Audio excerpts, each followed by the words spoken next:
Thresh is a CC tank support, but due to some bursty AD ratios and on-hit effects present in his kit, Thresh has a niche place as an AD champion as well, going anywhere from ADC to up in top lane, at least as a rogue off-meta pick.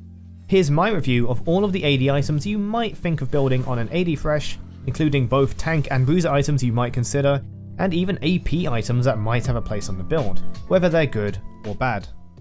Starting off with one of the main core item options to an AD Thresh build, we have Statikk Shiv. Statikk Shiv recently returned to League of Legends with an AP ratio both on its lightning energize effect and another one for its extra minion damage. The first ratio was nerfed from 50% to 30% and the minion ratio was removed entirely. Regardless, the AD stat and the energized damage helped with AD Thresh's 10-second charge bonus magic damage burst present on his E passive. The attack speed also boosts his DPS with his infinite scaling on hit effect, where your auto attacks will always do bonus magic damage equal to your number of souls collected times 1.5. Though its added damage is invaluable for bursting squishy opponents and snowballing through mid-game as either an ADC or even Assassin Thresh, what's more important is not what strengths it builds on, but the weaknesses it helps to alleviate. And that is wave clear. Without it, Thresh's wave clear is limited to his slow auto attacks and Flay.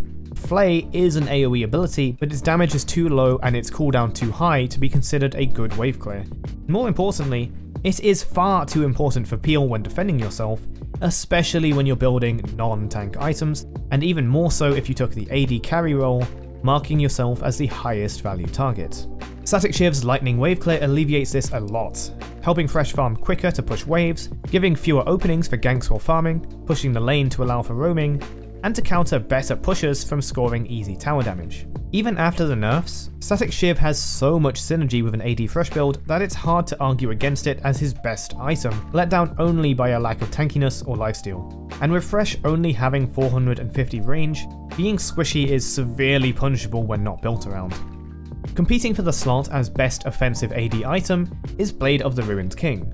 Like Statikk Shiv, it has a great mix of AD and attack speed and is accompanied by lifesteal. It doesn't have crit, so it won't be having synergy with Navori Quickblade or Infinity Edge, but it does have it with Guinsoo's Rageblade through its on-hit effect of dealing a percentage of the target's current health as physical damage. Additionally, hitting a target 3 times activates an ability to steal max health and movement speed from a target, helping secure kills and using the speed to secure easier flays and hooks on your opponent, or to kite more effectively.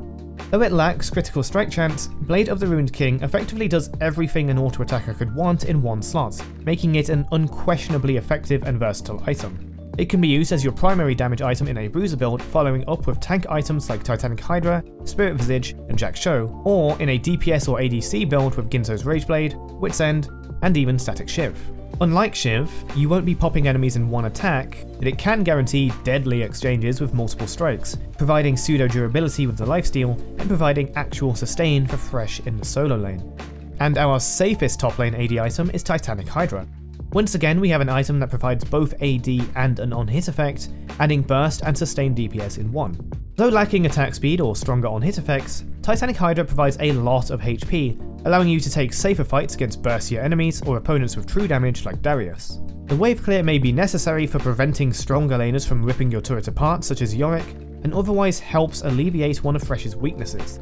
Being purely health, you remain vulnerable to magic damage, especially ones that scale with your health, like Liandry's Anguish or Demonic Embrace, and you may want to quickly pair a Wit's End, Abyssal Mask, or Jak'sho to make up for it. It also provides bonus AD based on your bonus health, giving some amount of damage scaling even to a tank build. It might not be as flashy or destructive as Shiv or Blade of the Ruined King, but after years of using it, Titanic Hydra has proven itself time and time again to be a reliable top lane choice for Thresh, and if you're not sure what to build up there, I would recommend it in a heartbeat.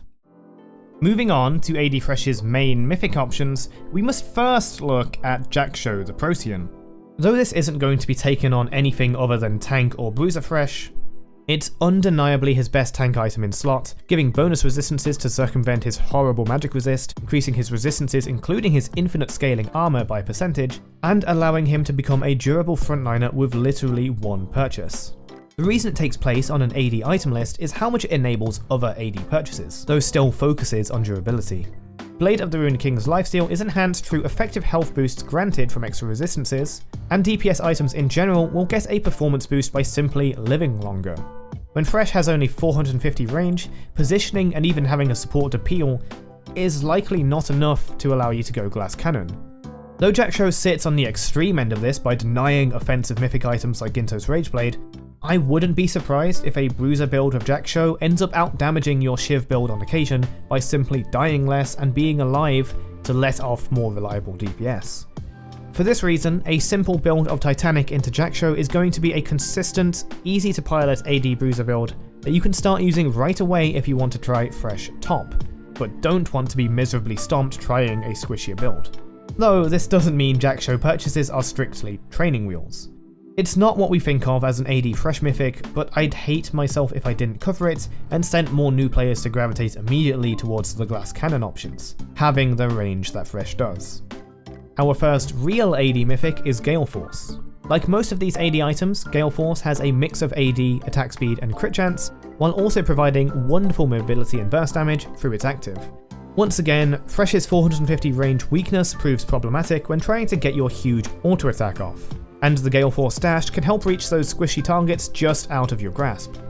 Alternatively, Galeforce can do increased damage after that auto attack, as it does higher damage on targets with lower health, or it can be reserved as a defensive option to dash away from would-be assailants.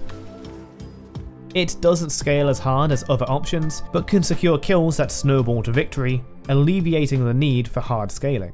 Speaking of hard scaling, our next option is Guinsoo's Rageblade. Rageblade is the attack speed item, doubling on hits every 3 attacks, providing stacking attack speed, as well as hybrid damage stats, both of which Thresh is capable of using since his AP buffs a little while ago. One of the most standout features of Rageblade for Thresh specifically is actually its mythic passive, that provides both armor and magic penetration for every legendary item you purchase.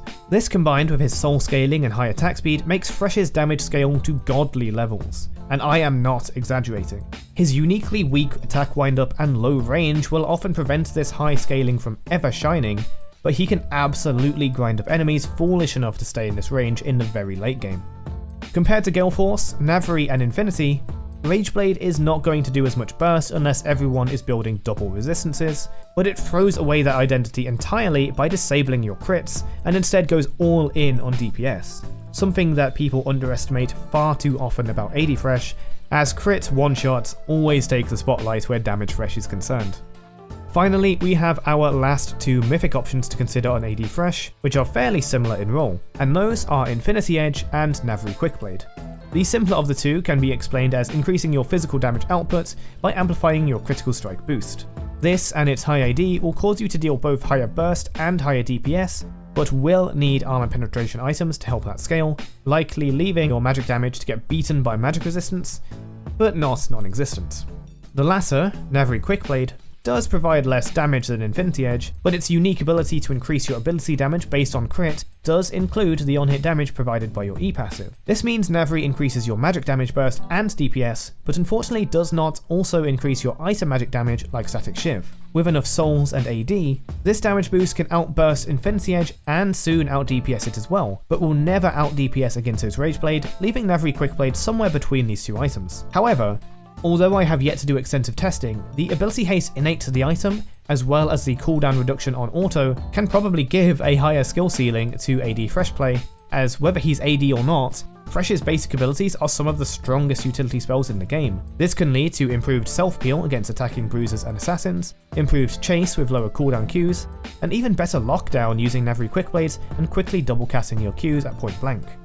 Lowering these cooldowns while building this high damage likely has a lot of potential yet untapped, at least until we get to really trying to utilise the Quickblades. Something I'm excited to get into, and I'll let you know how it goes when I do. If you've got much experience with Quickblade Thresh and have anything to share, please do drop a comment down below. And potentially the most important item in the history of AD Thresh is Rapid Firecannon. It currently provides AD, attack speed and crit like Statikk Shiv, but though it provides the lowest damage out of the 3 energize items and doesn't scale, it alleviates AD Thresh's greatest weakness for one auto attack only, raising his 450 range to 600 for the charged auto attack.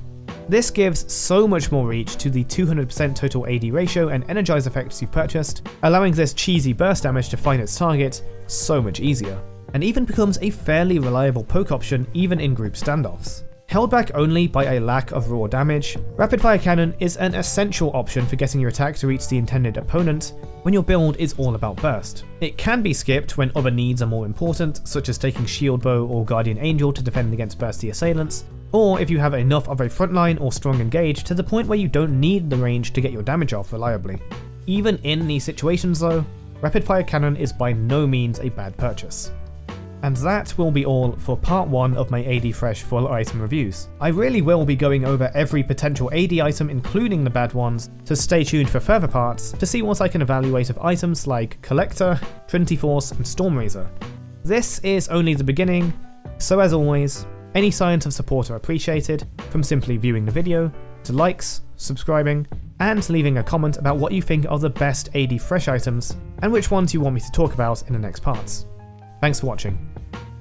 Special thanks to the members Light, AJGBeat91, War Squid, Ultimate Ground, Kaide, Bowblacks, My Dad, N-Era, Gentleman Zeta, and Lunar Eagle 1996. Thank you so much for supporting the channel. Channel members got to see this video a day early, so if something like that interests you, or just as another way to support the channel, you can find the join button down below. Thanks again for watching, I'll see you next time.